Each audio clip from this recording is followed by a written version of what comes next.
More America, how we doing today? See what we got here today. Brenda Jackson, looks like Brenda's first today. Morning, Sasnak, looking forward to the floor installation. Definitely going to be easier than the wood floor and the peat. Yeah, just more of it. A lot more of it.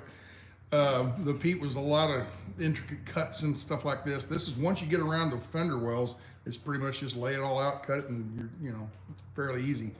It's just, I've got about right there, from the front back to about right there. And I got the rest of the bus still to do. And I'm gonna do a little bit of that on camera today, not much, just show you how I'm going about doing it. Just giving you, not a how-to, like I said, just kind of a progress report where I'm up to. Let's see, Bam Bam, how you doing? Something tells me today's topic will be a little flat.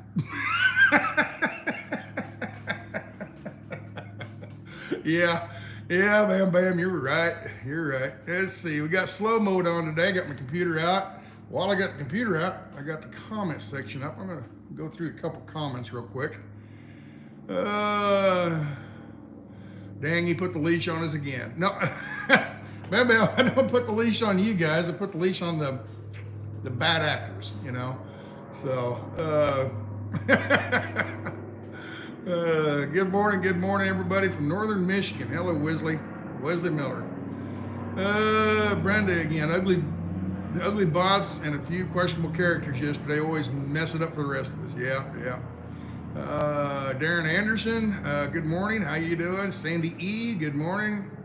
Gary Fuller. Good morning from South Shore, Kentucky. South Shore? I didn't know there were any shores in Kentucky. Yeah. Anyway, must be the name of a town, I guess. I don't know. My old lady cooking show. How you doing? Yeah, there you go. How we doing this morning? Tommy Trucker, Little Blinker. Hey, how you doing? Brenda Whitlock. Good morning from Central KYU. KYU.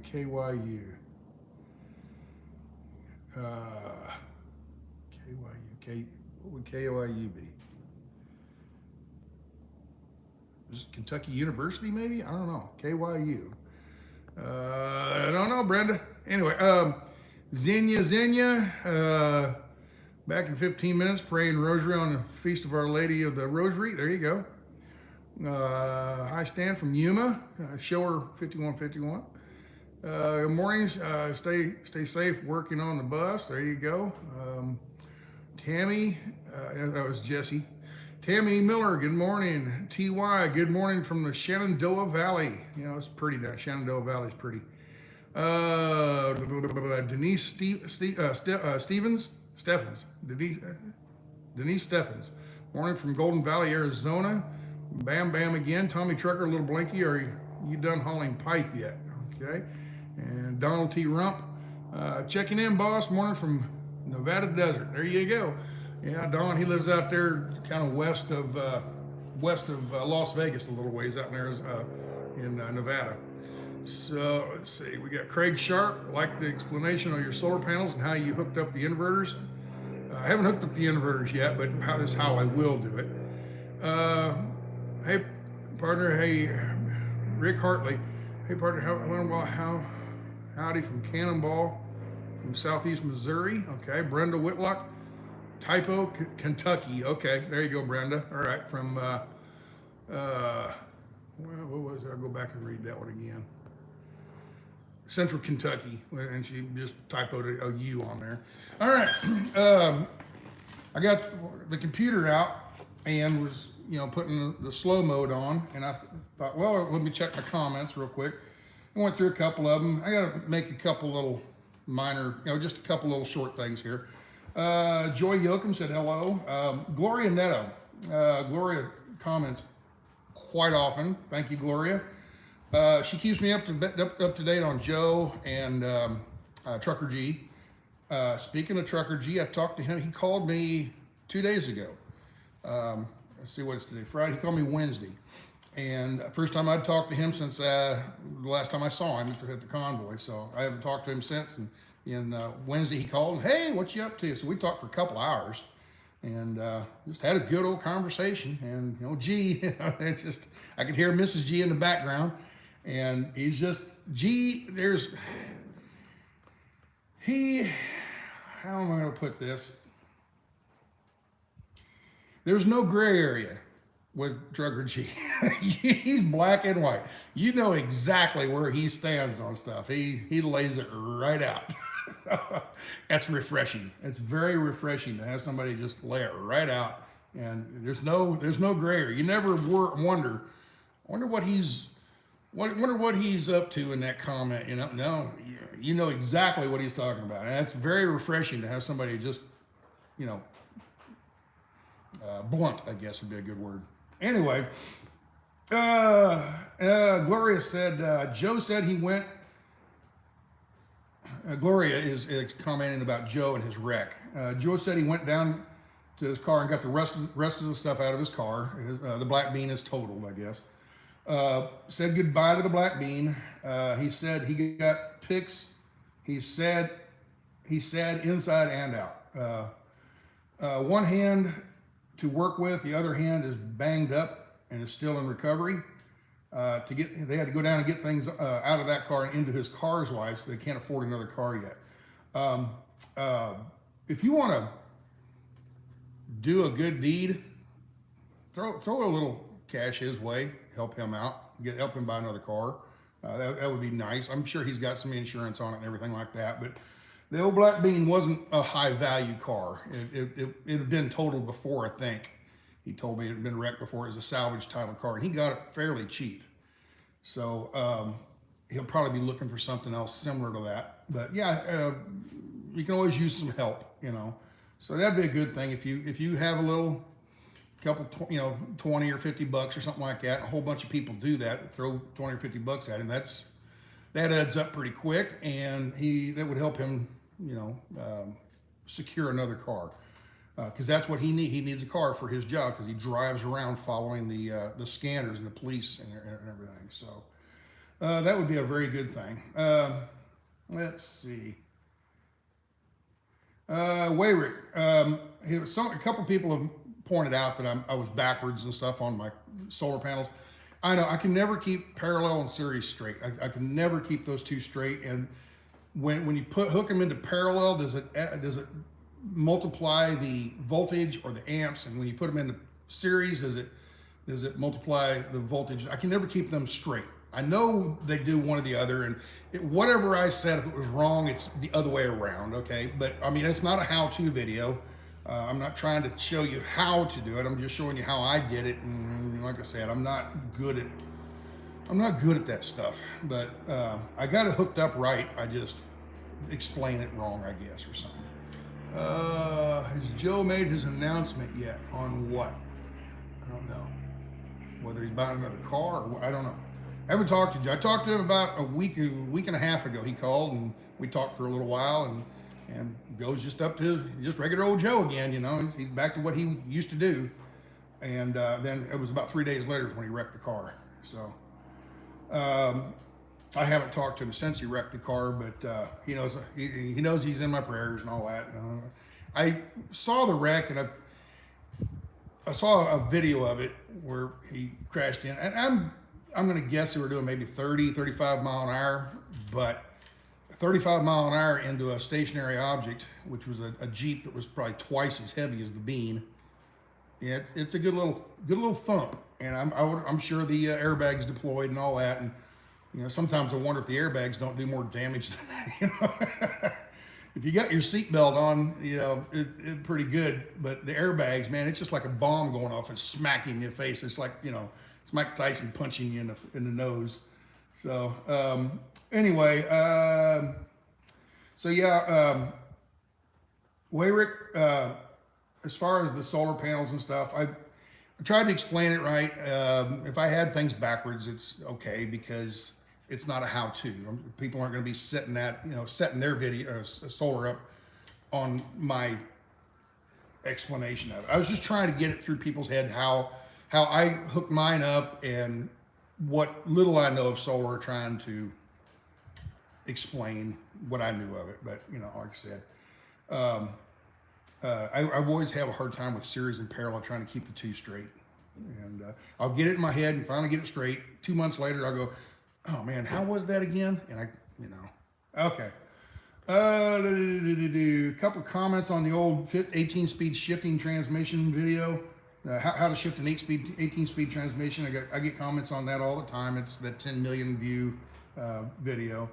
I get them all the time. People, hey, I finally understand it. And the funny thing about it is,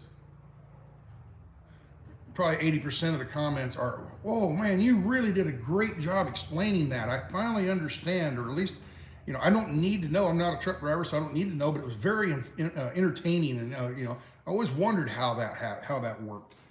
And then you get somebody else, "You're an idiot. You don't know what you're talking about." So yeah. Anyway, Lucy Alderman made a comment about the my last video up in the UP when I had the I was at Picture Rocks, and then I had the pasty. I was eating that pasty at basically a meat pie kind of thing, you know. She said, considering I made a comment about my camera isn't doing this, you know, the background back here wasn't doing it justice because the way it was focusing and everything. And the thing is, cameras in person, it looks so much nicer than I go back and watch the videos. I'm like, oh man, it's just, you got to be there in person. And Lucy says, considering my eyes can't afford to get there, your camera will have to do. Okay. So yeah, for somebody that can't travel or can't get up there financially or physically or whatever, yeah, it's better than nothing, but boy, being there is so much nicer. Let's see, another shifting video. Oh, this is the video about Kim up in the UP, the compound, the off-grid solar compound and everything. This was so interesting listening and watching to this guy. Thank him and for you for sharing. Enjoy. So people are, you know, just appreciative that, you know, this is a nice, fun video, whatever.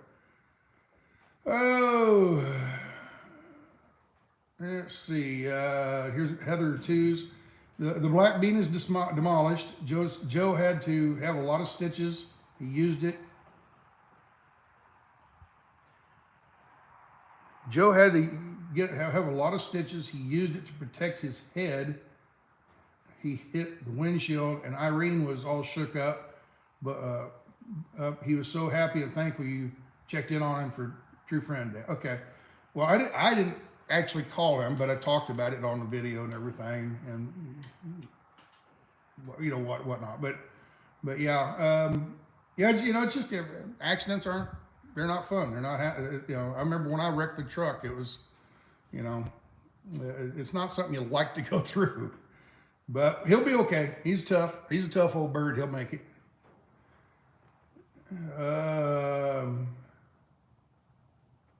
More videos or comments on the shifting. Get out of here, fly.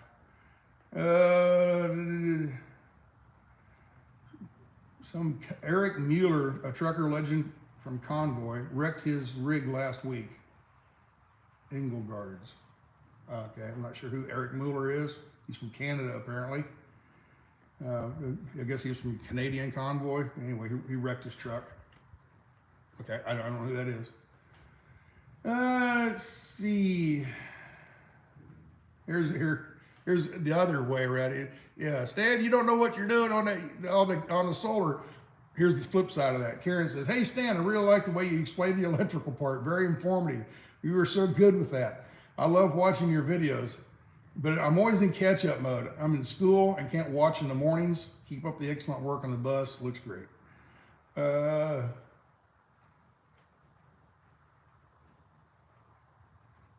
Let's see. Yeah, Gloria, apparently Trucker G made a comment on his channel that he talked to me Wednesday. And then Gloria says, hey, good. So you spoke to Mr. G. That's good. So anyway, that's just the kind of comments, you know, you can go down through and read them to yourself, but,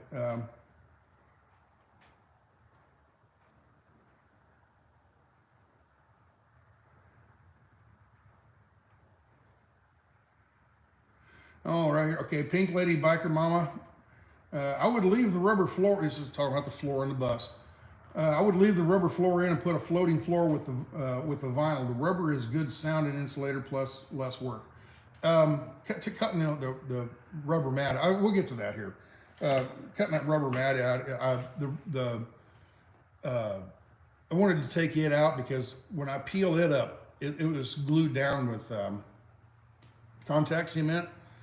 And when you peel it up, that cement is still sticky. It's not gooey sticky. It's just tacky sticky. You know, kind of like it's less sticky than, you know, like duct tape. It's less sticky than that. Okay, but it's tacky enough to when I put the floor down, it will, as you walk on it, and push it down in there, it will embed itself into that glue and it won't move. And that's kind of what I wanted. You know, I mean, I think that's a good idea. Now, as far as the vinyl, let me go get 2 pieces. I'll be right back.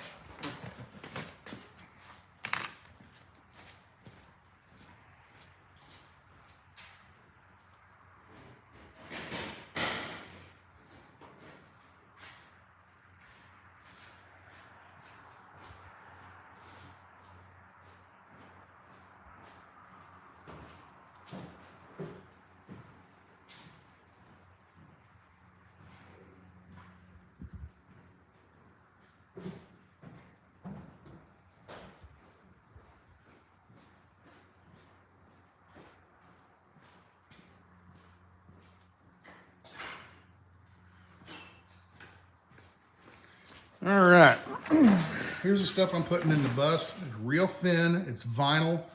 It has that wood grain to it, okay? It's I'm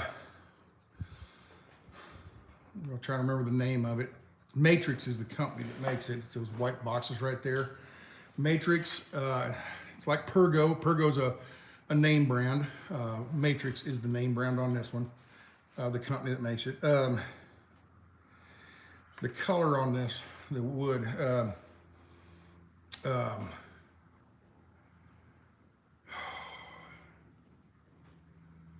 not Huckleberry. What was the name of that stuff? Let me just go look at the box.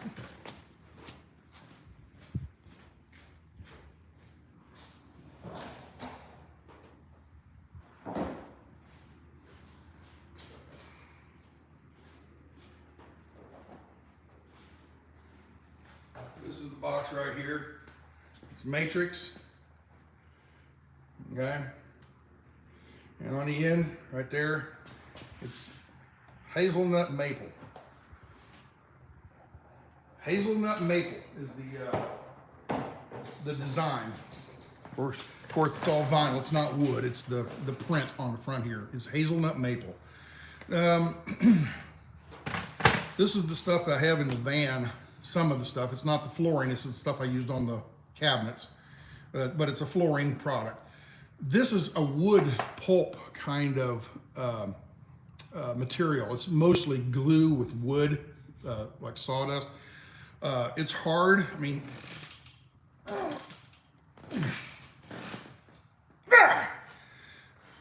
trying to break it.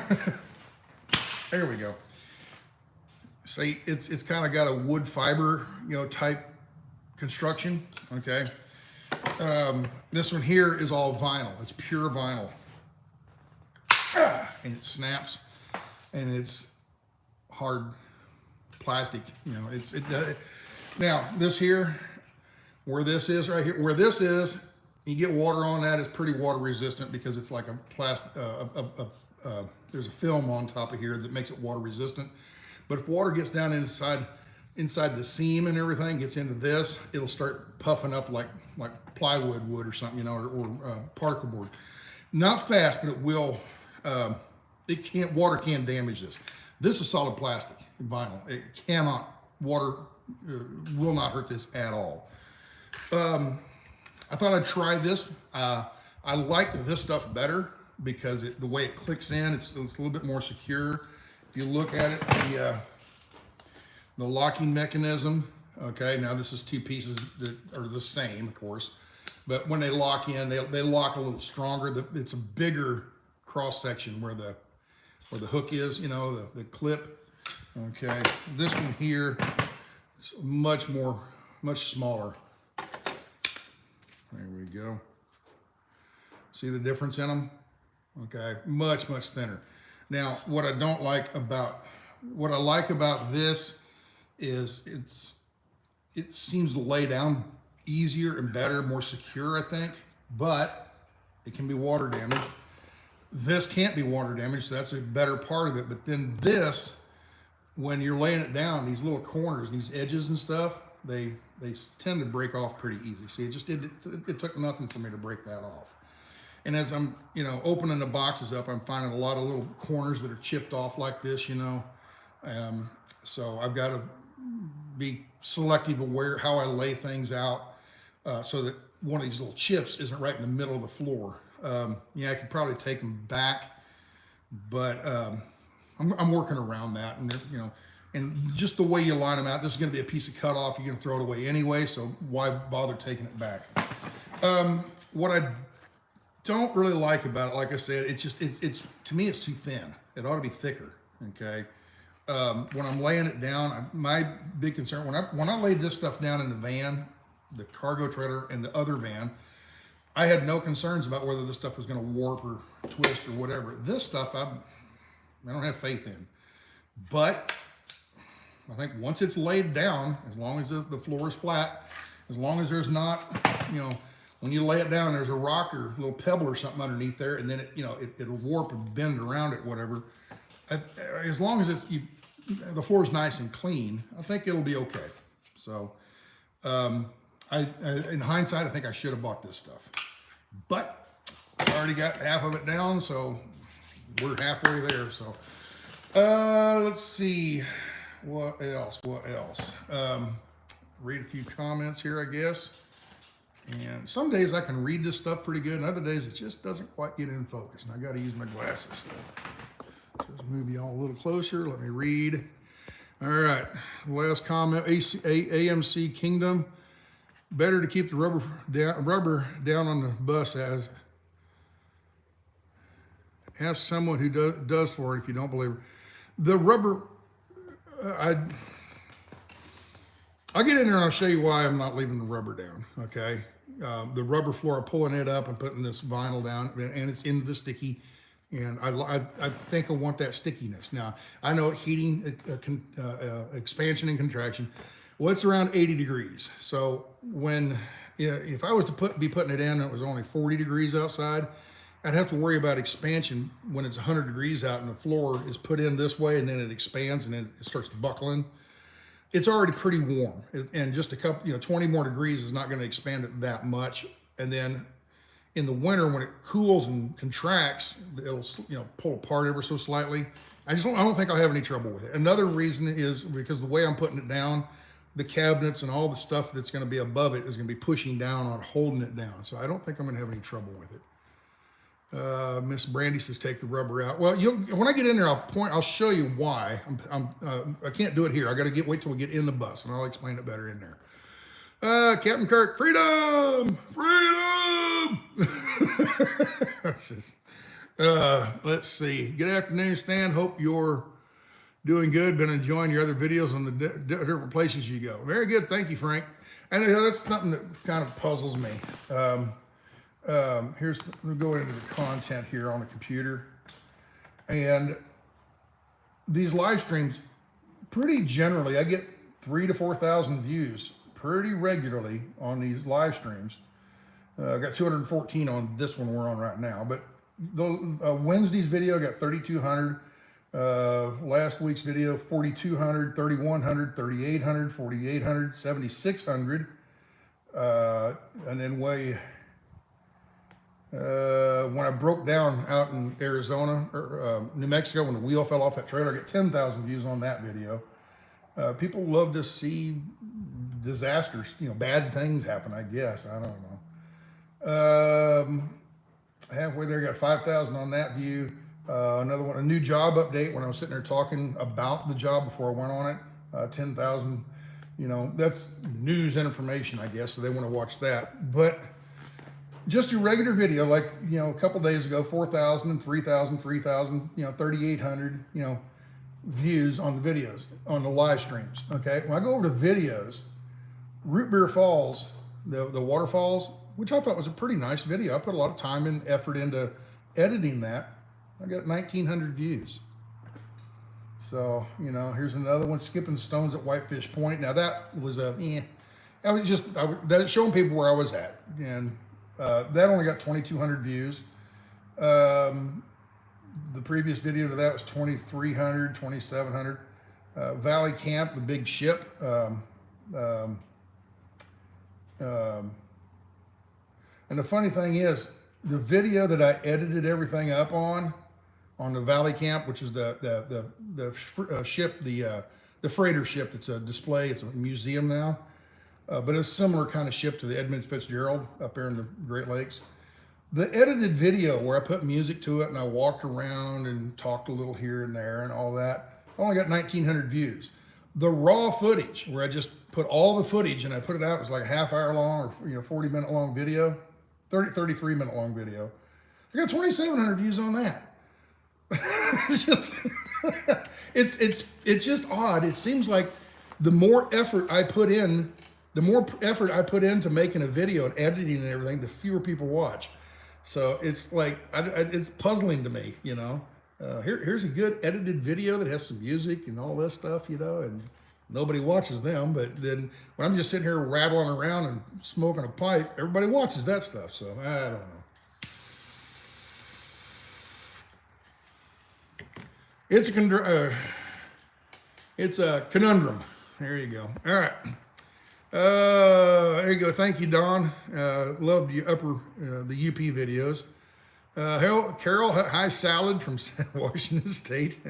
There we go again with the salad. Vote in person, Texas. Yeah, there you go. Y'all get out and vote. We really gotta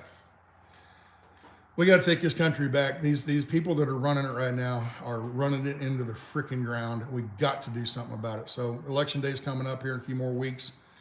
Get your butt out there and vote, and hopefully you vote the right way, and we'll straighten this country out. But you know, it's just sad, the shit that they're putting, you know, they're going through, or that they're putting this country through right now. You know, I've tried not to get too political here and everything, but it's just in 1940,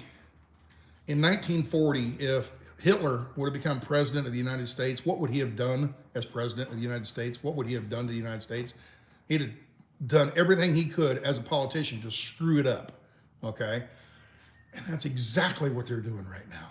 And it's just, I'm equating Joe Biden and his group with Hitler. You know, that's how bad they are. You know, we got to get them out of there. So.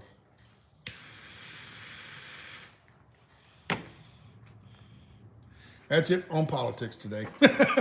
That's it on politics. Tammy, thank you. Enjoyed your videos and places you might get to, and they're beautiful and interesting. I try to make a video that, you know, you're not there, I'm there. I try to make a video to help bring you along and show you, you know, if you were up here, this is what you'd be seeing right now. And try to make a little entertaining video. And, you know. Now, if I went out there and did a bunch of controversy stuff and, oh my God, you know, drama queen, I'd probably have a hell of a lot more viewers. I'm just not a drama queen. So, anyway. Try a 5-minute video. Yeah, well, I aim for a 10-minute videos, and a lot of times they go over. These live streams are hour-long videos, but a regular edited video, I aim for 10 minutes, but sometimes they go more than that. Sometimes they're less, you know.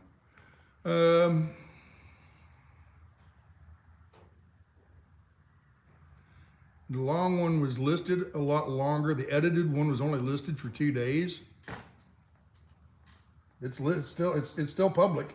You know, people can still watch it. It might not, the algorithm might not be offering it up, but it's there to be seen. It's there to be found, I guess. Let's see. It's because I'm a superstar. Don.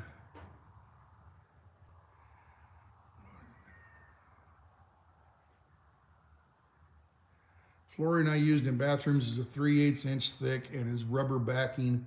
If you want, I can get manufactured. No.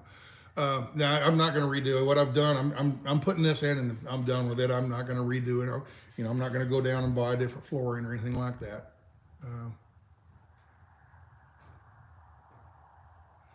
AMC Kingdom, yes. Do you remember me in Hagerstown handing you the Budweiser? Yes, I think it was a 12-pack of Bud. Yeah. Thank you. That was my brand. That's what I like to drink. You know, Budweiser Red Label. You know.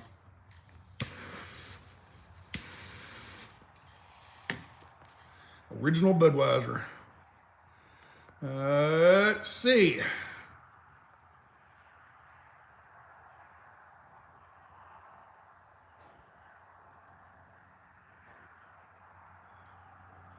Okay, Brenda Whitlock. This is talking about Joe and his wreck. From the bowing out of the cracked windshield, Joe's hand and head must have hit it despite any airbag.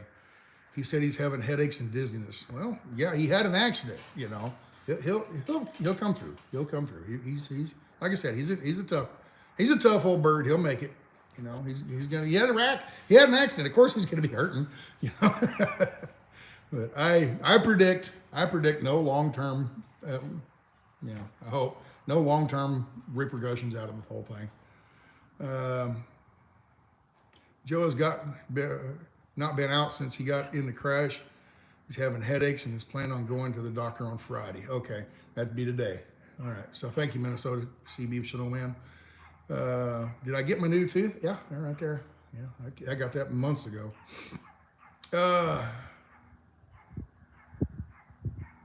Stan, I will drop you an email on some thoughts that might save some money on wire. Okay, thank you, Bam Bam. Appreciate you. I'll look for an email on that, okay? Thank you.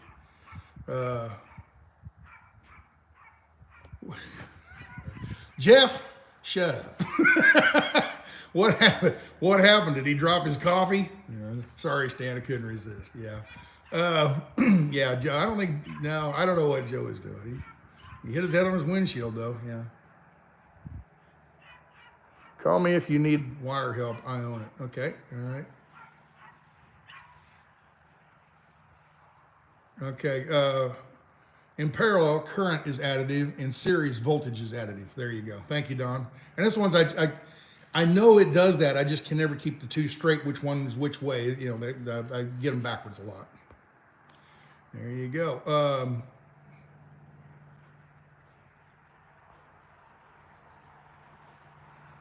Yeah, used cars. He's going to need some help buying a new car. So yeah, like I said, if has Joe made his announcement yet? Not that I know. I don't know. But yeah, like I said, Minnesota CB. Yeah. Used cars are out in California. Used cars are high down there, and new cars are just out of sight. And what he does, he wouldn't want a new car doing what he's doing anyway, going on those police runs and stuff. So yeah, but like I said, if you can scratch a few dollars together and send it to him, probably on, I would imagine, PayPal or something like that. Go to his channel. I'm sure he's got a list on his website, on his channel, in the description under each video. He's probably got a link to his PayPal and everything. It would sure be nice of you to help him out a little bit. Yeah, I'm sure, because he's not making any money right now on his YouTube stuff, because for one, he doesn't have a car. For two, he's laid up, you know, probably hurting and everything, so he can't go. So yeah, right now finances are going to be paramount to him. So throw a couple bucks to him, you know, sure help him out. Okay. With that, I think we're done on this. I'm going to close the computer down. Okay. And glasses away, pipe away. All right, let's go. Let's do some work.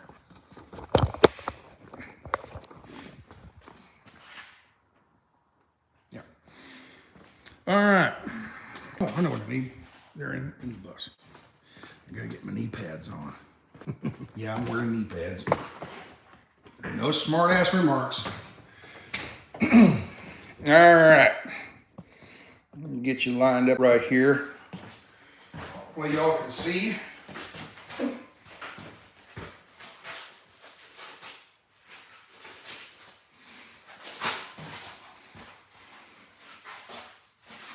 All right.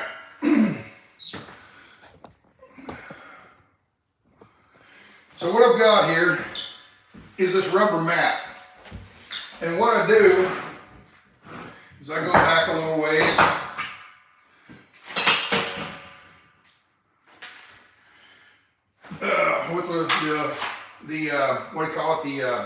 utility knife.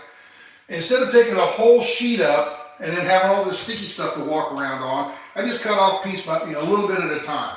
So what I'm going to do, I'm going to go back to here because that's where this hump is. Normally I would cut all the way across here, all the way across to the wall. I'm just going to go from hump to hump right now. All right.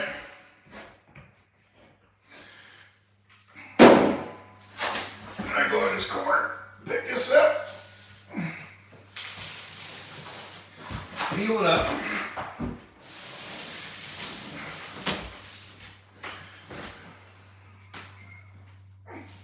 And as I peel it, I pull it toward me.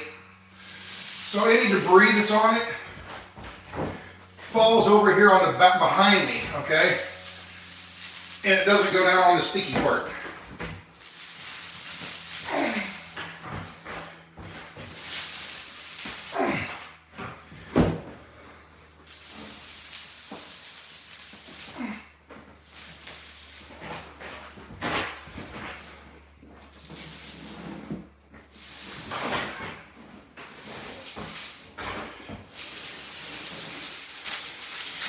And the reason I do that is when I painted the inside of this bus, a lot of overspray went down and got on top of the mat, and it made it sticky, okay? See, you can hear my feet sticking to it. It's not gooey sticky, it's just tacky sticky. All right, now I'm gonna take this and throw this outside.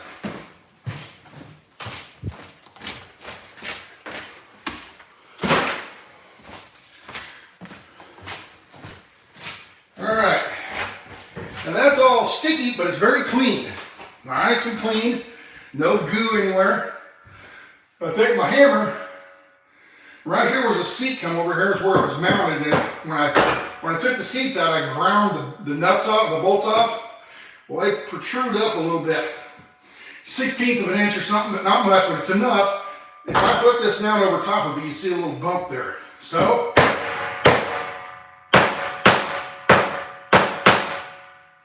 I beat those down just a little bit. Now they're flush, okay?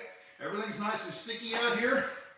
There's a little place where there was a hole in the vinyl, and a little bit of dirt, not too bad.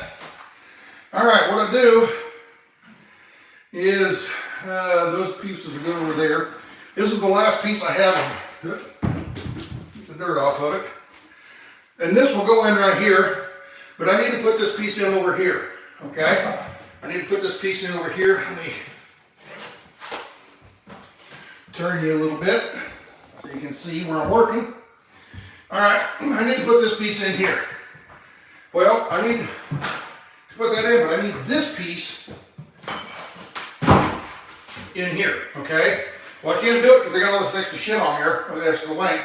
So what you do is you flip it over, put it up against the wall, get your knife, you go over here and you put a little mark where you want to cut it.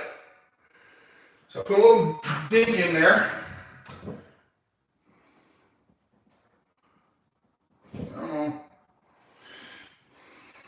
That's where I want to cut it. I get my square out. Where's my square go? There it is. Now, here's what would you call that? Where they clip together. So I put that over here. Take this one and lay it in. This is a brand new full piece. Lay it in there. There we go. There we go. I'll grab another new piece. That will go right in here, but because I need this in, I flip it over, go over here, line it up on the wall, do the same thing, but you see the seams are going to be offset now. All right, I need to get a new knife. This is falling apart on me. Find that little mark right there. Okay.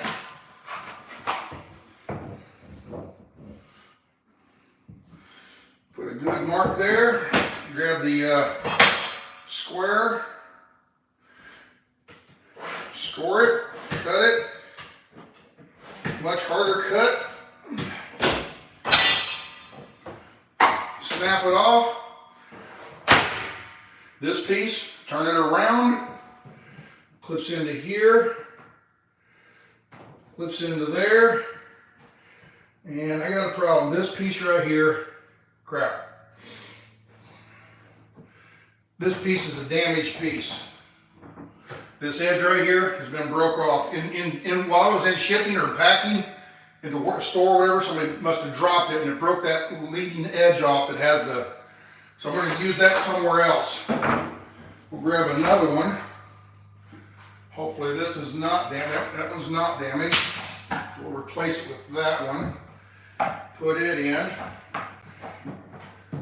Clip that one in. Oh, we're just a shade too long. Just ever so. Yeah. I cut it about a 1/16 of an inch too long. Trim a little bit more of it off.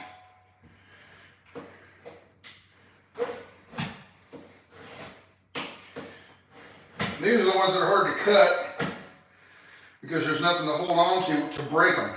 You know, when you cut them in the middle, you have two pieces, you can snap them. This is so small, I got to pretty much cut all the way through it with the knife.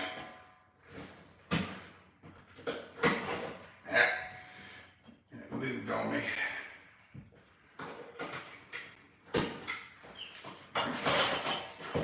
Quit moving.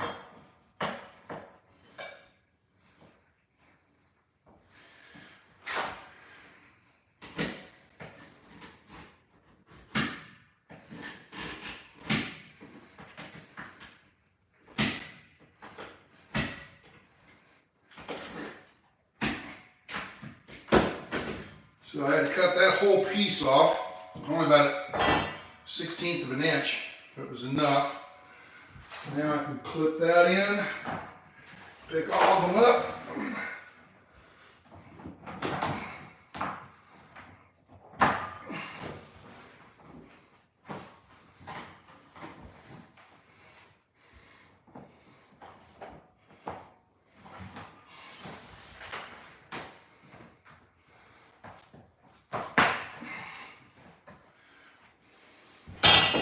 Block of wood.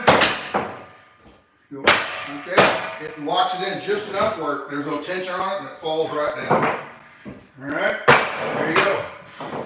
So there's two panels or two rows done right there, and I just keep doing that all the way to the end of the bus. When I get to here, I got to, it takes a little longer to trim around the fenders and everything, the wheel humps.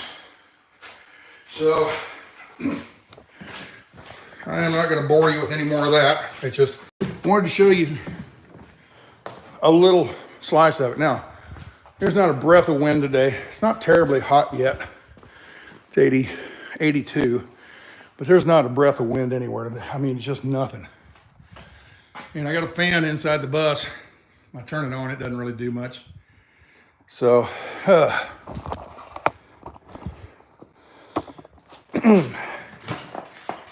sit out here, talk to you guys a little bit longer, and then we'll be done for the day on the video.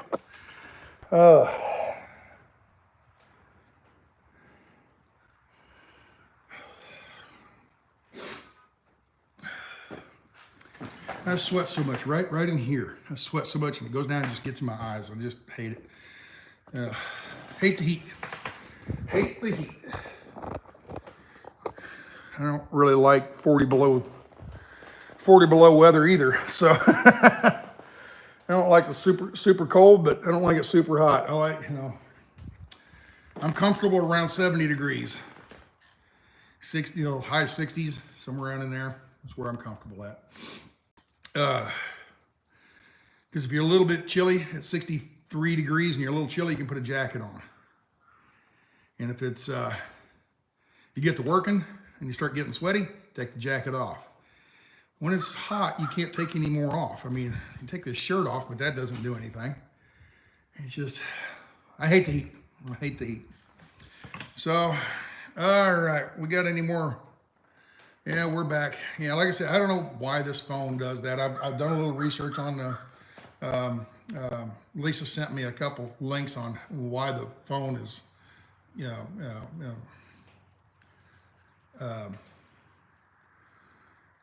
why the phone quit, iPhones quit recording. Well, both of those were about recording video, not live streaming.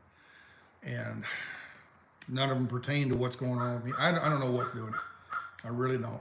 So I don't think it's the phone. I think it's the cell signal. But I've got a good signal. So look at that. I mean, four bars of 5G, 4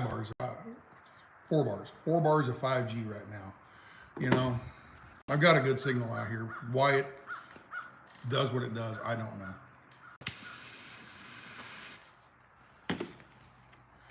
So I guess let's read a couple more quick comments real quick. And while I was in there, I didn't show you. If I was to lay that the flooring on top of that rubber, all that overspray, the paint that overspray that went down and got on that mat, and I didn't worry about overspray on it because I knew it was going to rip it out. So that was my drop cloth. Okay. With that rubber mat down, yeah, I understand rubber mat would, it's not going to make sound deadening that much difference because it's not an insulated mat. Okay. Just a thin rubber mat about that thick.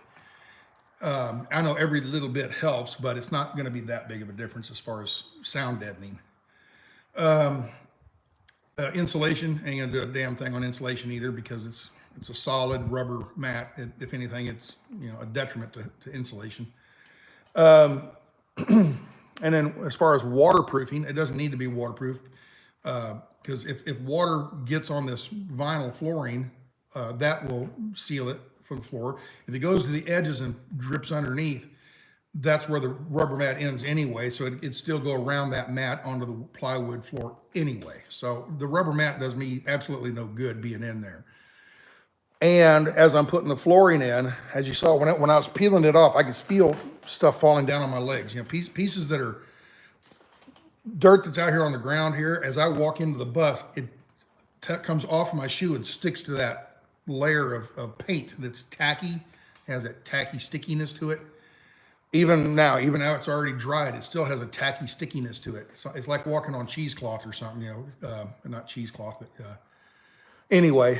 So all that tackiness has trapped little dirt and little sand and particles of dirt and wood chips or sawdust or whatever, and it's stuck to that mat. If I put the flooring over that floor is going to look like this, okay?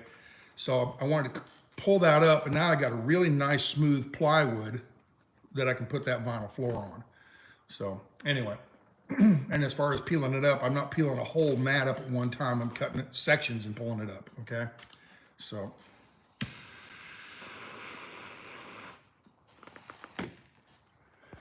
anyway, yeah, and that's another thing, Brenda. When after I get the flooring in, I'm going to put the walls in. Before I put the walls in, I'm going to go along the edge and put caulking around the edge. So any water that does get on top of that wood, that vinyl floor is waterproof. The seams lock together good enough to where if you left water pooled there for a long, long time, it would leak through. But you have a leak for an afternoon, you mop it all up, you get it all cleaned up. Very, very little water is going to drip through those seams at all, if any, okay? Water would go over to the edge and go around the edge where the wall is and get under there that way. Well, I'm not worried about water getting in there unless I have a huge water leak. If I have a big water leak, I'm going to know about it and I'll be cleaning it up immediately, okay? When I store the bus, when I'm not going to be in the bus for an extended period of time, you drain the tank so there's no water in there. And it'd be inside the shop anyway, so no rain or any of that stuff. So that's the idea on that. But I'm going to caulk around the edges, all the way around the edges, and then put the plywood walls in on top of that caulking, and that will seal all that, So as far as like bugs, ants and stuff like that getting in, the ants are going to get in no matter how well you fix it up. If they want to get in, they're going to get in. That's where you just keep the bus clean. You don't have food particles all over the place where, attracts insects. So anyway.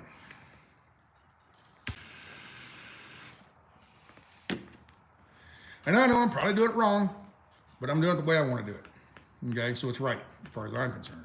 Okay, so anyway,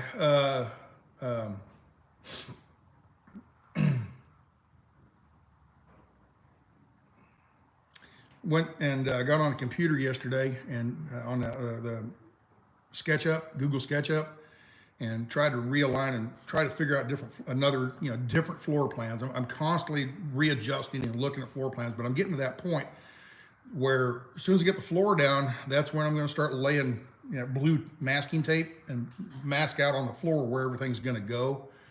And that will be my blueprint, so to say, of where walls and where cabinets and the shower and the toilet and all that stuff goes. So that it's coming up, and I'm trying to finalize the exact floor plan. And last night I got on Google SketchUp and I kind of redid a few things. And instead of putting the 2 twin beds in with a hallway in the middle, I tried to figure out another way to put in a queen size bed in there. And because I would like to have a queen size bed, it's just queen size bed, unless it's pushed up against the wall or something, you've only got like a foot on either side of it. 7.5 feet from inside wall to inside wall. And that's not counting the plywood I still have to put in there. So that's another, ½ inch, probably 3/4 inch plywood I'm going to put on the walls. Why 3/4 inch? Because I want to be able to bolt to it, and screw to it. I don't want the screws to rip out. If I put 1/2 inch or smaller, it'd be lighter, but when you put a screw in, it might not hold, like when I'm mounting cabinets and things like that. So anyway, so there's another 1.5 inches. So let's see, what was it? Where was I? 7.5 times 12. That's 90 inches wide on the inside. So it's 90 inches wide on the inside, minus, let's say 2 inches, 1.5 inches for the plywood, but let's just say 2 inches. Minus 2, that's 88 inches. Okay, 88 inches minus a twin bed, a queen bed is 60 inches wide. That leaves 28 inches left over. Divide that by 2, that's 14 inches on either side of the bed. That's not a lot of room. You can't walk around it. You'd have to shuffle around the bed, and I'm kind of not. Now, if I could take that bed and move it over to the wall, but then one of us is pinned against the wall, and one of us has covers. They can't, when you get hot, you want to kick your feet out from under the covers and stuff, and you can't do that when it's pinched up against the wall and the covers are all tucked in underneath, it's hard to do. And then when you go to, in the middle of the night, you got to get up and go pee, you got to crawl over the other person to get out of bed, and it wakes them up and all, whatever. So,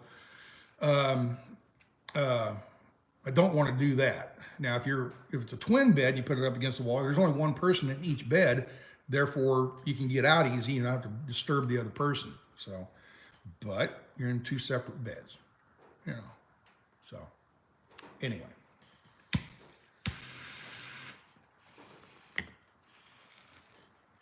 And the way they get around that in an RV, they put a slide out in. Well, I'm not going to put a slide out in this thing, so I'm limited on what I can do as far as a bed and how I can mount it in there and everything. So, there we go. Now I can turn the bed the other way where, that's with the bed with the headboard on the back wall and your feet heading toward the front of the bus. I can turn the bed sideways. Well, it's a 80-inch bed. You got, what'd I say, 88, 90 inches minus the 2 for the plywood. That's 88 inches minus a queen size bed from head to toe is 80 inches. That leaves you only 8 inches to walk around the footboard of the foot of the bed to get around to the other side. That's only about that much. It's not a lot of room, and it's hard. It would be hard to navigate around the bed, And being that the toilet is going to be back in the back of the bus, every time you need to go to the bathroom, you got to go and shuffle around the bed to get back into that back room where the toilet's going to be. So what? I don't know. I wish I had a perfect answer, but it's kind of eluding me at the moment. So.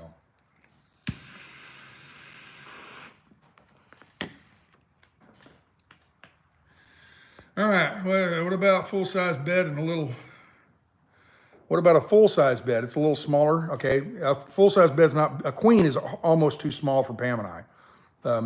I sleep like this, you know, with my arms, I've got my elbows out, and she sleeps and got a leg kicked over here, and we got a queen bed, and she's constantly, get off of me, you're too close, get away, you know, you're too hot, you're making me hot, or I'll crawl into bed at night and she'll be all nice and toasty warm, and I'll crawl, your butt's cold. It's the old, you know, everybody goes through that, all couples go through that, so anyway. So yeah, a king size, I'd love to have a king size bed. Now I could put a king size in there, but it'd be a wall to wall bed. So to go back into the back room, you'd have to crawl over the bed, you know, and that's fine for teenagers and, you know, young people and everything. But when you're 60 years old and your back hurts and your feet hurt and yeah, that's not a solution. I'd love to have way most of these buses get around that is they put the bed all the way to the very back of the bus, and they don't have that garage area back in the back, that storage area. They don't have any of that. They put the bed right at the very back of the bus. And they can put a king size bed in there. You just crawl in and go to bed, you know. But I really want that garage area back in the back. So, and then also, I want to be able to get to that escape hatch in case something happens up front. I can get out the back, you know, a fire or something like that. So yeah, you know, yeah, I could build the bed very at the back and raise it up higher and have like a step going up to the bed, you know, and then underneath the bed be storage that accesses from the back. But I want more storage back there than that, you know. So that's not to me, that's not big enough. And when you have that huge area, the bed is 80 inches long, and you need something way up there. How are you going to get up there, you know, waller up there and crawl under the bed to get all the way up to the front to pick something out? You know, it'd be a pain in the butt. Yeah, fly. All right, fly, you're bugging me. Not anymore, you ain't. He fell inside my shoe, though. There he is.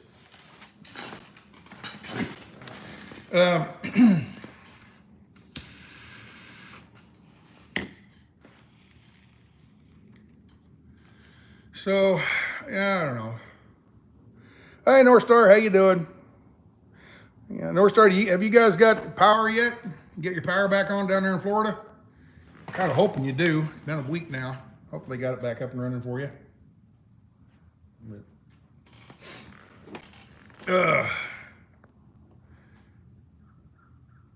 Yeah, somebody be on a sofa every night. Yeah, and that's another reason we're going to go with the sofa instead of 2 recliners or 2 chairs or whatever.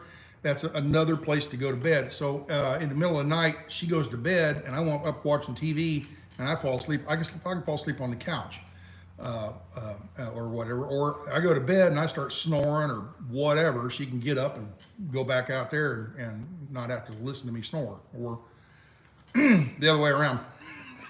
I didn't say that, did I? But yeah, let's see. We were without power for 30 hours. Okay, that's not bad. You know, about a day and a half later, you had your power back on. That's good. All the pluses and minuses still point to twin beds. Yep, I gotta kind of agree with you, Brenda. Yeah. Put a king size bed and escape hatch right over the center of the bed, 2-foot step down. Yeah. Solar. The whole roof is covered with solar, so I can't put an escape hatch on the roof, you know. So.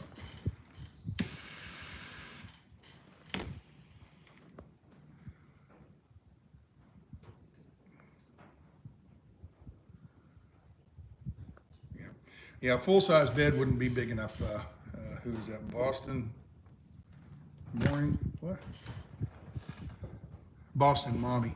Yeah, full-size bed. I like a full-size bed just for me, but for 2 of us, there's no way we'd fit on. You know, we could take a nap, you know, and spoon on a full-size bed, but just every night sleeping on it would be nowhere near big enough.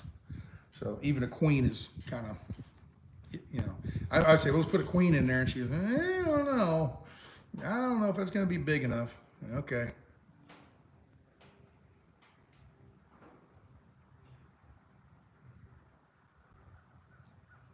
Let's see, Mark Hoffman, Sasnak. Much love from all the dirt track racers at Hagerstown Speedway. We hope you can come visit in the 2023 racing season. If I ever get back over the East Coast, in the RV or something, that's something I would love to do. I never got to see a race there. They never had a race while we were there. They were going to have a race, and it rained, and the track was too muddy, so they canceled that night's race. And there was there were a couple days where racers showed up to test, but I got to go out and watch them or anything. I was always busy doing something else, or we were going to DC or whatever. So never got to see any race cars down there. Now there was one day a bunch of kids, fathers with their kid, showed up with the little go-karts, and they were racing on a little track there, just go-kart kind of thing. So, and I didn't get to go watch that. I could see them from a distance, but I never got to go down and actually watch it. Seemed I was always busy doing something.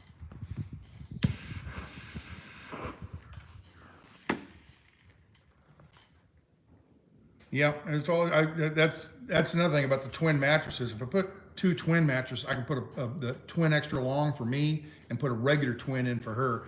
The regular twin is like 6 inches shorter. Well, if that twin is 6 inches shorter, that means the closet can be 6 inches bigger. And trust me, she's already, she's not saying a lot, but every time I say, well, here's the closet for me and here's the closet for you, she looks at it and goes, like that ain't gonna be big enough. So I don't know. It'll work out however it works out. Oh, mercy. I suppose I ought to get back in there and get to working on that floor and get it done. I worked on it, I didn't come out here yesterday at all. Yesterday was the hottest day of the week. It got up to almost, I think right at 90 yesterday. And I thought that would be a good day. I had errands to run. I had to run around town, and I had to go to the bank, things like that, So I used yesterday to go around and run errands. I went down to the local school bus, the school's bus barn. I went down to the local bus barn and asked them some stuff about these buses, they work on them every day, and asked them, how do you do this and how do you do that and where's that at and whatever. And they were good enough, but they're busy. So I asked him, I says, I need to have some mechanic work done on this engine and stuff. I'm not fixing, just preventive maintenance kind of stuff. I have no idea how old the fan belts are, and they're really hard to get to. I have no idea how old the radiator hoses are. I have no idea so I'd like to replace all that stuff. So I went down there and he says, yeah, these buses here, the way you get to that, you take these front panels off the front of the bus between the headlights and all that, you take all that stuff off, and you've got your intercooler and your radiator. You pull all that out. Yeah, you gotta pull the radiator out, and then everything's right there in front of you, easy to get to. And so he said, well, we don't do any major stuff here. We do maintenance kind of stuff, but we don't, if an engine blows up or needs to be overhauled or something like that, we take it to the shop. So he told me where it was. I went down there to this shop and talked to the guy, and he says he's busy right now. In a couple of weeks, he'll be able to get to me. So in a couple of weeks, I'm going to take the bus down there and let him work on it. And he'll probably have it maybe the better part of the week, I think. I remember when I took all the right here. When I took all this stuff out, there's the air conditioner, and that's the under the floor, under the seat heater. And then this is the condenser that was underneath the bus. I took all those things out, okay? When I took them out, there's hoses, either Freon hoses or hot water, from the engine radiator fluid going back to the heaters. I just cut the hoses, okay? And got a bucket there and drained all the antifreeze out that I thought, that would come out. And where the hoses come out, I just cut them, and I just took the two hoses and bent them around end to end and put a nipple in there and just made it loop around and go right back to the engine. So the radiator fluid, the antifreeze, leaves the engine. It goes all the way back to those heaters. Well, now it just comes out of the engine a few feet, turns around, goes right back into the engine, okay? Well, there's extra hoses and stuff down there that don't need to be there now, okay? There's all the Freon hoses, the coolant hoses. Those are all down there. They don't need to be in. And I got to looking the other day. I crawled underneath there, and I knew there was a compressor for the air conditioner. There's two. air conditioning compressors on the motor, and each one of them have their own fan belt. You know, that fan belt runs that one compressor, and a different fan belt runs this other compressor. Well, I don't need those in there anymore. There's no air conditioning in this bus anymore. So I'm going to take all that crap out. And while they're in there, it's right there, take those out, whatever. Another thing is, while they're in there, right there's the water pump. Might as well put a new water pump in. Have no idea. That might be a 2-year-old water pump. It might be a 28-year-old water pump. I have no idea. While you got the whole front of the bus off, fix it. You know, put a new one in. So that's what I'm going to do. I'm going to have them do a lot of that mechanic type work that I hate doing. I could do it myself. I just despise working on engines. Okay, I just hate it. Okay, because I'm the guy that has that luck of there's 8 bolts. I got to take these 8 bolts out. 1, 2, 3, 4, 5, 6, 7, and the 8th bolt it'll twist off or round off or something. It'll be seized up and I can't get it out. That's my luck with working on. And I just, if it's a brand new car, brand new whatever, fine, maybe a little better. But an older vehicle like this, that all those bolts get rusted and seized up, and I'm just terrible at getting them out. And then when you do get one that's real tight, what you do is you go get a torch. Well, I don't have a torch, okay? But you get a torch and you heat it up and then try to get it out that way. And just all these different, you know, mechanics know all those little tricks to get stuff out, and they have machinery to do it. And that's what they do day by day. I don't have the confidence in myself to do mechanical work. I'll go out and I'll take out all apart and I'll put this in, put that in. We'll leave and we'll get out to New Mexico and it'll start dripping oil on the ground or something because I forgot to put the gasket in the right way or something, you know. So let them do it. So I'm happy to pay. Rephrase that. I was going to say I'm happy to pay mechanics. I'm not happy to pay mechanics, but I will pay them simply because they know what they're doing and I don't. You know, and I'll screw it up somehow or another. Now, changing the headlight, yeah, no problem. But when it starts getting into an engine or rear ends, anything to do with oil and grease, I stay away from it. I can change the brakes right here, right on the back here. I can do that myself. I just don't have the impact to get the wheels off, you know, things like that, you know. I can change bearings. I just don't have the machinery to do that kind of stuff. And for as little of that stuff as I do, I can't justify buying a high dollar impact and I don't have any air out here. I'd have to use the air off the truck, and that wouldn't supply enough for the lug nuts. I'd take one lug nut off and have to let the air compressor build back up, take one more lug nut off and let it rebuild, you know. So I just don't have the machinery. I don't have a big air compressor. I don't have the impact. I don't have all that stuff that you need, you know. When I'm at the Kirk's in Kansas, he has all that stuff. So I'll change wheels and tires and all that stuff up there because he has all the machinery.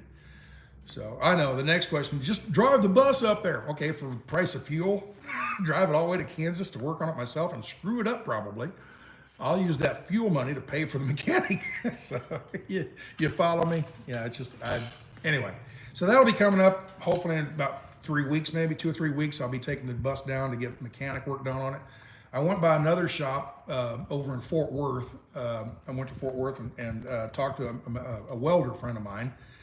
He's got a welding shop over there, and I went over and talked to him about putting a receiver hitch on the back of this. Yeah, I need a receiver hitch on there to be able to either flat tow a Jeep or tow a trailer with Pam's car on it or whatever. But I need a receiver hitch put onto this thing, and I figured there's something that you guys can do for me. Send me an email, not on these comments, but send me an email because I'll see them all in the email because I check all my emails. But to go back through this video and try to find that particular comment, I'll probably miss it. So if you know on the Transit, on the Ford Transit, I went down to U-Haul and had them install the receiver hitch on it. And they look in a book and say, you know, hitch number, 521 or whatever, that is the hitch that you put on a Ford product or a Ford half-ton vehicle or whatever, 3/4 ton vehicle, whatever. And they get yeah, out of their warehouse, they've got several different guys, some for GM, some for Ford, Dodge, you know, whatever, different vehicles, not Nissans, whatever. And they take those hitches and put them underneath there, and the bolts all line up. It's a kit made for that specific vehicle. I don't think they make one of them for these buses. You know, I don't think they make a receiver hitch. I think if anybody knows where what I can do on that, send me an email with a link for a receiver hitch that would mount up to a bus. Maybe they make one and I just don't know about it. But I think what I do is go in underneath the bus and measure from the outside rail of the frame rails, outside rail to outside rail, and that's the width of the frame chassis, I guess, or whatever. And you look for a receiver hitch that's that size, and instead of bolting it up, you just put metal plates on the outside and weld it on. And I was talking to the welder friend of mine. I was talking to him, and he says, well, we'll have to drill all the holes. And I says, no, shit, just weld the damn thing on. I ain't never gonna take it off. Just weld it on there and be permanent. Oh, okay. I can do that. I'm a welder. So there you go. So, all right. So that's what that's what I did yesterday. I drove around town and took care of a few things like that. Figured I'd do that on a hot day. And then today it's much cooler. Like I said, it's about 82 right now. And it's supposed to be a high of like 85. Tomorrow's supposed to even be cooler. Saturday, it's only a high of 80 or 79 or something like that. It's going to be, so I think the 90-degree days are over with for the rest of the year, I think, hopefully. And from now on, it's, every week is a little bit cooler until we get down into December where it's like 60 degrees during the day.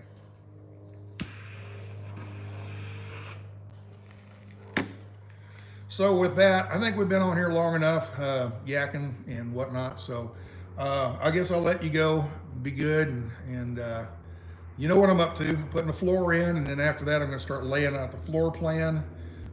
Once I get it all laid out, I'll probably start up another video, and maybe next Monday. Probably do another video on Monday. Today's Friday, so yeah, by Monday I'll be ready for another. Whoa!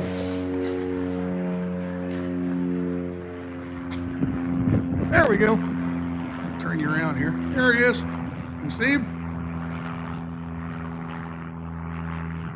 We got, it's a twin engine, something or other, and they're probably flight training.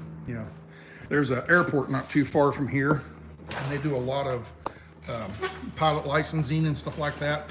On the weekends, every now and again, you'll see a glider up there. They have a tow plane, tows a glider up, and they'll fly around for a little while. It's a small airport the biggest plane I've ever seen in there, whenever they have the, like an air show, they have air shows like up in Fort Worth or Alliance Airport and stuff like that. What's the other one? I forget the name of it. There's a Navy base over in Fort Worth. It's an old Air Force base, Navy base. It's for naval planes. They fly in off of an aircraft carrier. And I fly in there, and I think it's maybe where they train some of the pilots and stuff like that. But anyway, it's a naval base up there, a naval base in Fort Worth, but it's an inland base, okay? And I think Air Force might have a small presence there. It's mainly Navy, I think. And then on the other side is it Northrop? No, not Northrop. Who makes the F-22? The F-22, is it the Raptor? McDonnell Douglas. I think it's McDonnell Douglas has a factory over there, and they build a lot of those planes over there. They build a lot of those F-16s and F-18s or whatever they are. I don't remember them. I don't know my planes very well, but the fighter planes, they build those over there. And then that was where they built the F-22 Raptor. And so you go over there and you'd see those flying around all the time. And but anyway, they have air shows there.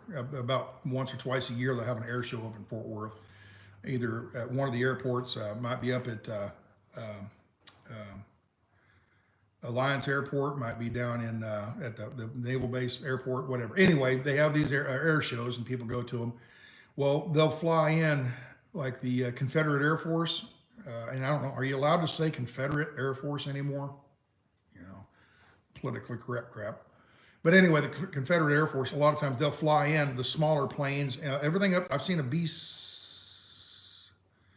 a B-17. Yeah, B-17, the Flying Fortress. the Enola Gay, you know, that plane is the B-17. Anyway, they'll fly some of those in, and they'll land them in this little airport. And so that's about as big a plane as they can land there. They can't do the jumbo jets and stuff. Way too small. It's a small community airport. But anyway, that's up north of here. So south of here, they leave the airport and they fly south to get away from DFW. And they come out and you see them looping around. You'll come out some days and you'll see planes flying around in like formation. There'll be 3 of them. They'll be out there flying around in formation and stuff doing their, just, you know, they're old men pilots and stuff, and they're out there having a good time in their old planes, you know, or their whatever planes. But they go out there and practice and play and whatever. So you get a lot of air activity out here of those smaller planes, and you see Cessnas flying around all the time, and you can tell that they're not just flying from leaving here to fly to Houston or something. They come out and they fly around and then loop around over here, and then you'll see them bank real hard and do it, and you can tell they're probably doing some kind of flight test, you know, getting their pilot's license or something, you know, or renewing it or something, you know. So, but anyway, you see a lot of planes flying around out here, small planes.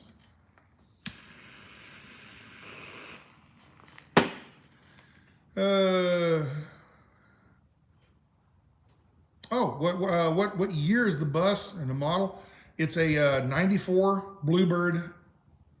Is it T2000? Let me go look. It's a Bluebird. It's a 94 Bluebird.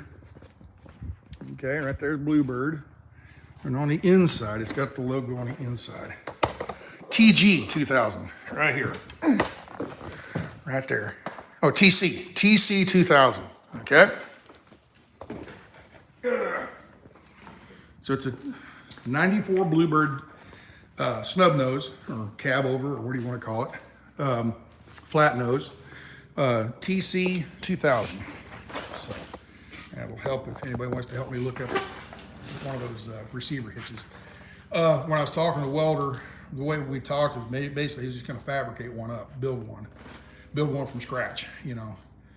So, but if I can find just the right one, put it up there and make his welding job a lot easier. Just put it up there and get a couple steel plates, weld, and he's done. And then I'll have to come home and do the wiring for the wiring harness. So, see, here comes another one. Helichopper.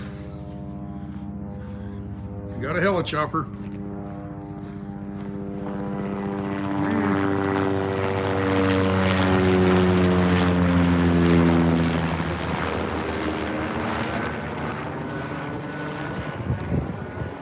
That looked like a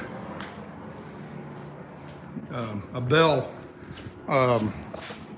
like a news chopper, you know, a police chopper or something like that. But we see military helicopters flying around here all the time, but they're usually heading somewhere. They just fly over, like that one there. He's just heading somewhere. But yeah, the little Cessnas and stuff, you'll see them out here floating around and, you know, doing stuff. See here, there goes another one. That was the helicopter. Where's that one? Right here. Here's a Cessna. So, like I said, we get a lot of planes flying around out here. Hear them go by, you know, all day long. So, and you got 3 of them in about 5 minutes. All right, is that enough, folks? Comments. They renamed it from Confederate to Commemorative Air Force. Yeah, see, if you don't know your history, you're doomed to repeat it. You know, so let's take down all these statues of some Confederate general or what. Well,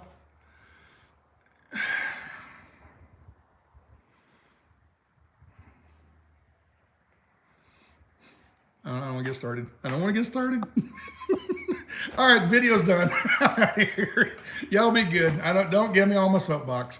So anyway, y'all be good. And always be the Confederate, heck with them. Yeah, I agree. G-Gab, I agree. Did you sell your rig? No, the truck is still out there. It is officially for sale now. If somebody wants to buy it, I haven't put any ads or anything like that, but yeah, it is for sale. One of the reasons I kept procrastinating on the, this is a quick little story, hopefully. One of the reasons I kept procrastinating on whether to sell it or not is because I didn't have the title yet. What? You've had that thing for 2 years. Yeah, I know. And I finally got the title about a week ago. Finally got the title. What happened was I found this truck, the white truck with the blue stripes, the one I own still. It's right out there. See it? Okay. That truck was in St. Louis, Missouri, or Fabens or O'Fallon. Anyway, just outside of St. Louis on I-70. Which one is it? Fabens? No, it's not Fabens. It's O'Fallon, maybe. Anyway, it's a Peterbilt dealership up there by St. Louis on I-70, just west of St. Louis on I-70. And anyway, saw it on truck paper, and thetruckpaper.com, found it on there. And finally, this one looks like it might do the trick. Because I'd looked around for 2 or 3 different trucks and everything and found this one. So I ran up there and looked at it. Liked it, so I bought it. Okay. It just so happens it was time to go harvest up there in Kansas for Kirk. It was in August, late August or mid-August, something like that.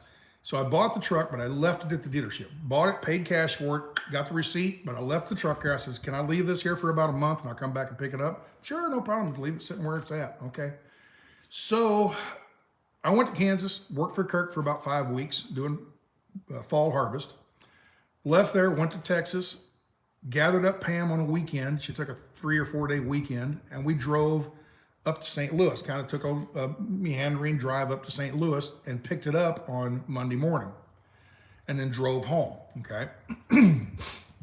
So we made a little mini vacation out of it. You know, make these little mini vacations whenever you can. You know, don't just do one big week-long or 2 week-long vacation once a year. Just anytime you have a little weekend, get away, go do something. You know, so if you have the opportunity, you're just going to go from point A to point B, leave a day early and take a slower scenic route. But anyway, so we'll go to St. Louis and pick the truck up, bring it back home. And I called Choice. I said, all right, I got this truck and everything. What do you want to do with it? And they said, well, get your title and all that. And when you get ready to sign up, you know, I said, I'm not going to put the truck to work until next spring because it was winter time now. I'm going to quartzite, you know. So I says, I probably won't be ready to roll until about April of next year, April of 2021. And then, okay. And she says, you know, it'd be a whole lot easier for me to register this thing if you just sent me the title and I'd send the title into Oklahoma and you get an Oklahoma title. It'd be so much easier for me to register this thing. Oh, really? He says, yeah, because if you register it in Texas, then you got to go get inspected and then all this and blah, blah, blah, and then send it up, and then they got to do this and whatever. If you just send me the title, I can send it into Oklahoma, and it's just easier to do on her end, okay? This is the lady at Choice that does the permitting. And she said, yeah, just send me the title. Okay, so I sent her the title. She sends it into Oklahoma. And Oklahoma says, all right, when are you going to register this? You know, where's the registration paper? Well, we're not going to register it until springtime.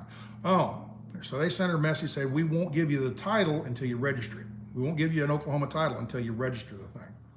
Oh, okay, well, that's what I was told. I don't know. Sounds weird to me. You title it, whether it's going to be registered or not. But apparently, since I don't live in Oklahoma, they weren't going to register it, or they weren't going to title it until I actually registered it interstate. Okay, put an Oklahoma tag on it, okay? So we all agreed that's the thing to do, just wait until spring, and then when I get ready to go, we'll put registration tags on it and everything, and I'll start driving. Well, spring come around, and we started driving, and the next thing you know, it's end of the year, 2021, and time to park it and go out to Quartzsite again, and somewhere last spring, it dawned on me, where's that title at? So I got to looking around, and, in my safe, went and looked for it. It's not where I would normally keep it. Where's that title at? So I called her up and I says, did you guys ever send me the title? And she goes, I don't know. They're supposed to send it straight to you. Well, I haven't got a title yet on this. So she made a phone call to somebody in Oklahoma that she knows at the DMV or the title office or whatever. And he had retired. And apparently this person that she knew was like a family friend or something, or family or something like that. Maybe it's her brother or uncle or cousin or somebody. But anyway, that person worked for the Oklahoma DMV or whatever. And she had a direct line to this person. Beep, beep, beep. Hey, can you fix me up on this? Oh, yeah, yeah. And take you from the bottom of the drawer, drop bottom of the list or whatever, and work on it. You know, otherwise you're just another person, right? But she had this inside track to whoever. Well, she called him, and, oh, I retired last month. Oh, shit. So she has to go through the regular process. Here comes another plane. What do we got here? Oh, 2 more planes. There's one right there, twin engine. And then there's another one right up in that area somewhere. That's a bigger plane. Actually, that looks like an old, you know, World War II transport type plane. Sounds like it too. Huh. So, what is that? 10 minutes, 5 planes. So, and a helicopter, you know, so yeah. Oh, it's busy out here all the time. So anyway, I go with the, she starts going through the process of trying to get my title for me. And that went on and on and on. And before I took off and went to the Wisconsin job, I called her again. I says, any word on this title? We've been working on this for 4 months now. No, what the problem is, they can't give anybody a title right now because they don't have the paper to print it on. The paper, oh, so here's your title. Okay, now this isn't the title, this is a cat scale, okay? But it's not just a piece of paper you buy at Walmart and print out. It's got, you know, the title has all the paperwork, you know, the paper that they printed on. It's kind of like a dollar bill, has all the little scrolls and the fancy stuff and the you know, the title looking, the blank paper that they would print your title on, they didn't have it. Apparently, because of COVID, everybody, the paper manufacturer had to shut their plant down because they didn't have anybody working there because everybody was getting sick. And you know, it's the same bullshit story that this whole COVID thing screwed up the whole world on everything. Even today, it's still hard to get a new car because you can't get that chip and they can't make the cars. So, so anyway, because of Oklahoma, the company they went through to get the paper that got printed out and got sent to them that they could type up the title on, that paper they couldn't get. So she said, they're supposed to get that here in another month or a couple of weeks or whatever. We should have a title then. Okay. Well, I get back from the Wisconsin job, still nothing in the mail. So I called her again. This is like a month and a half later. Again, I called her again. I said, all right, still any word on that title? Yes. Or she said, hold on, I'll call. She sends back about 10, 15 minutes later, she sends back a text message saying, yes, it went out in the mail today. They printed it and it went out in today's mail. And that was like a Friday. Okay, great. So I'm thinking maybe Monday. Well, I think it was a Wednesday last week, a week ago. Wednesday, 9 days ago, I went down to the mailbox, P.O. box, and there it was. Woohoo! I got my title now. So I actually have a title saying that I own the damn thing now, which I've owned it all along, but I've got a title proving it, and you can't sell it unless you got the title. So now I've got the title, so officially it's for sale, $120,000 is what I'm asking for it, okay? Keyword asking, you know. Now it doesn't mean I'm gonna drop all the way down to 70 or 80, you know, probably drop down to 110, you know, something like that. But I'm asking 120, all right? So if anybody wants it, anybody knows somebody that wants it, it's a 2004 Peterbilt, and I'm gonna do a video on it here someday, in the next, you know, week or two or somewhere. come out here and clean it all up, you know, take all the stuff out of the cabinets and everything, and wipe it all down and get it nice and pretty for the pictures, and take pictures of it, and probably put it on Facebook. There's a website, there's a Facebook group called Big Sleeper Highway Homes, something like that. Anyway, that group is nothing but selling big sleeper trucks like mine. Okay, so I'll probably post it on there, and I'll probably just post it on Facebook Marketplace. And I'll probably, if it doesn't sell in the next couple of months, maybe around December, I'll actually take an ad out in the truck paper and try to sell it that way. And we'll see how much interest there is on it. If there's a lot of interest, I'll hold tight at the 120. If there's not that much interest, I might drop to 110 or, you know, whatever. I don't know. I don't want to say how low I'll go, but anyway, it depends. It just all kind of depends on, you know, who wants it and whatever. So anyway, yeah, I think the truck, I'm going to go ahead and sell it.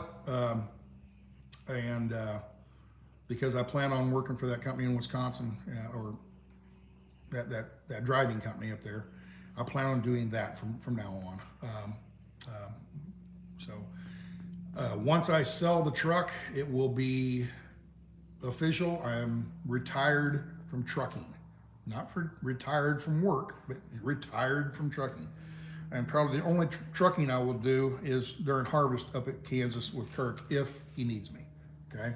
Which is a big if, because he seems to have enough help nowadays. He doesn't, this year he didn't need any help because most of the crops failed. He did a little bit of harvesting, but he didn't need that many truck drivers because the harvest was so pitiful.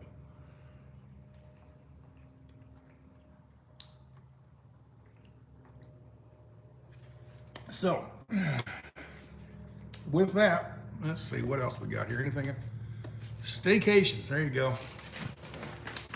Yeah, I always find it funny that people that live right by something, you know, there goes another plane. I'm not gonna run out there. There's another plane's out there, I can hear it. It's busy today. There we go. Yeah, I'm gonna take a picture here. One of these days I'm gonna get by like Best Buy or something. I'm gonna go in and talk to an Apple associate and see if maybe it's something with the phone or if it's something with the network. I'm thinking it's something with the network. Anyway, what was I talking about? Staycations. You get staycations, and like for instance, people that live in Western New York but they've never been to Niagara Falls, because it's right there, and it's like, you know, yeah, it's there. They go on vacations, they take off and go to Hawaii or Florida or something like that, you know, whatever. I had an uncle that lived in St. Louis for 20 years and never went to the Arch, you know, the Gateway Arch in St. Louis. But if you're from somewhere else and you go to St. Louis, oh, well, we got to stop by and see the Arch. You know, we got to stop by and see Budweiser, do the Budweiser tour. You know, people don't do the things that are in their own backyard, you know. Somebody that lives in northern Arizona but never been to the Grand Canyon, you know, get that idea? You know, so you can take these little mini vacations. I mean, think about wherever you live, Kentucky, okay? And the Kentucky Derby's not a big deal to you guys. You've never been to it, but it's not that big a deal because it's right over there. You know, it's on the news every year and blah, blah, blah, but never been to it. There you go, that's a staycation, you know? Take the weekend and go do that and consider that a vacation. Somebody that lives in Colorado had to fly all the way there just to go to see the Kentucky Derby. You get the idea. If you live in Colorado, go up and go skiing, because there's a lot of people in Georgia that would love to go skiing, but they can't because there's no mountains and no snow. So, you know, do the things that are local that would be touristy, but they're right there in your own backyard. Go do those things, you know. So, anyway, enough of that. All right, I think I've rambled way too long today. Every morning I come up and think I'm going to do a 30-minute video. Instead of an hour and a half long video, I'm going to do a 30-minute video. And I just keep... I'm a chatterbox. All right, well, hold on. Lisa says something here. I get my glasses back out. Yes, Lisa, I already talked about that. The emails you sent me, the blackouts, both of those were talking about when you're using your phone. Okay, I'm using the phone right now as a live stream device, okay? Both of those were about using your video, recording video, okay? You know, hitting that and recording video, and then it pauses for some reason, which what I looked through, I don't think it's the problem. Okay, that's a different kind of problem. But I don't know. Somebody smarter than me is going to have to figure that out. There you go. I have the UP to explore. Yeah, I was very impressed with the UP. I mean, there's nothing up there. It's just a big peninsula with a whole bunch of trees. What I thought. What's wrong? There's a lot of stuff to do up there. It's real pretty, and there's a lot of very scenic things to go see. I didn't know anything about that natural spring when we took the boat out and looked down into the water. I didn't know anything about that. Never heard of those waterfalls before. I knew Sault Ste. Marie was up there, but it was just a town, you know, and I didn't know they had all that stuff to do there, you know. Well, that's pretty cool, you know. And it's not, you know, it's not Disneyland, you know, it's not, oh my gosh, it's the best thing in the world, but they're neat, nice little things to go see, you know. So, anyway, yeah, let's see what else we got. I stand for Arizona chick, okay. Oh yeah, will I take the cross off the truck when oh yeah, definitely. Don't know where I'd put it on the bus, probably inside on the dash maybe. I'd probably just 3M sticky tape it to the dash or something. But yeah, I'll take the cross will come off. Let's see. Yeah, Canada. Apparently Canada, McDave. If I read the article right, Canada might be an option now. Yeah, Canada, as of October 1st, from what I understood, they've dropped all their mandates for vaccines. So I couldn't go to Canada 2 months ago. I couldn't go to Canada, but now I can, I think. So I think they dropped all the mask mandates and the vaccines. If you have to have a vaccine before you can go into Canada, I think they've dropped all that from what I understand. So I read a couple articles about that. So I hope they're right. I hope they dropped it.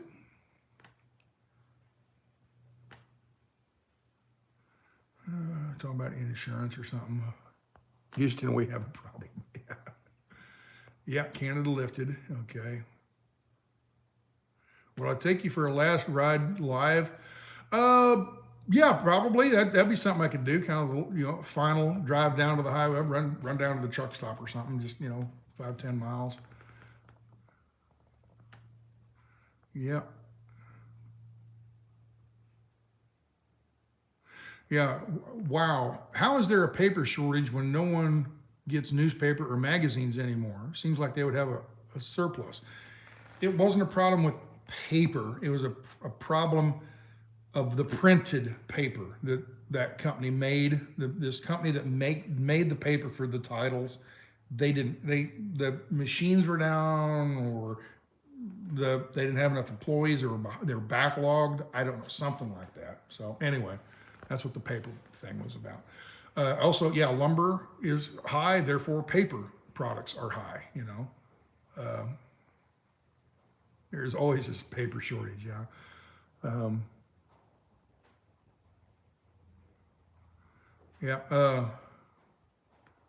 Staycations in the Northeast of New England is perfect for that, because there is so much stuff in the Northeast, from Washington D.C. up to, you know, Maine. All these towns, they've got so much history, you know, especially American history of the Revolutionary War, that type of stuff. A lot of over on the East Coast, or eastern half of the country at least, a lot of history as far as things like the Civil War, you know, battlefields, things like this. There's just tons of stuff. But you'd be surprised how much stuff there is in the most. Think of what state would probably be the least interesting state to go see, and you can go out there and find a lot of neat stuff to do if you go out there. You just don't know about it, but go out there. I mean, I had no idea. Quartzsite, Arizona, it's just desert. You pop over a hill and there's a big valley. You drive through the valley, 10 minutes, you're popped out over the next hill and you're out of that valley. I had no idea there was that much history in that little bitty valley there. I mean, there's tons of history there. Had no idea. I just drove through. It's just a desert to me, driving by. Well, damn open hot ass desert, you know. And there's tons of, you know, stuff to go see and learn about and read about and go see and, you know, whatever. Now it's not in a big Disneyland resort, but there's stuff to go do. You know, there's you know, mines to go explore, learn about, well, like High Jolly. We go back and watch one of my videos about High Jolly. Yeah, Haji Ali, High Jolly. I did a video last year on that out in Quartzsite about the camel jockey. So, but anyway, I'm rambling. I keep dragging on here.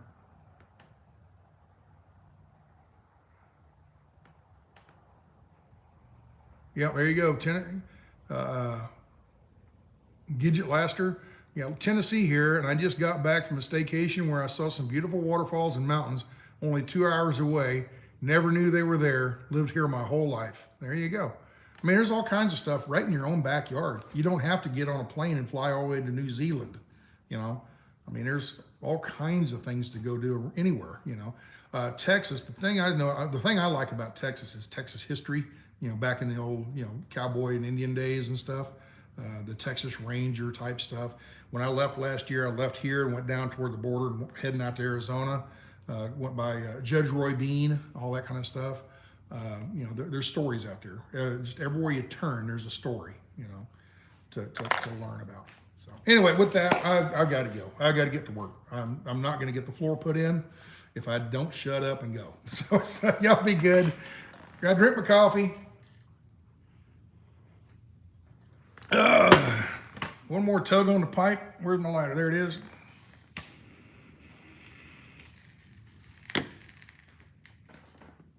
There y'all are, folks. Y'all be good. Take care. And I'm gonna have to call Joe. I don't know, Joe. I doubt he's watching, but if he is, I'll try to give Joe a call here.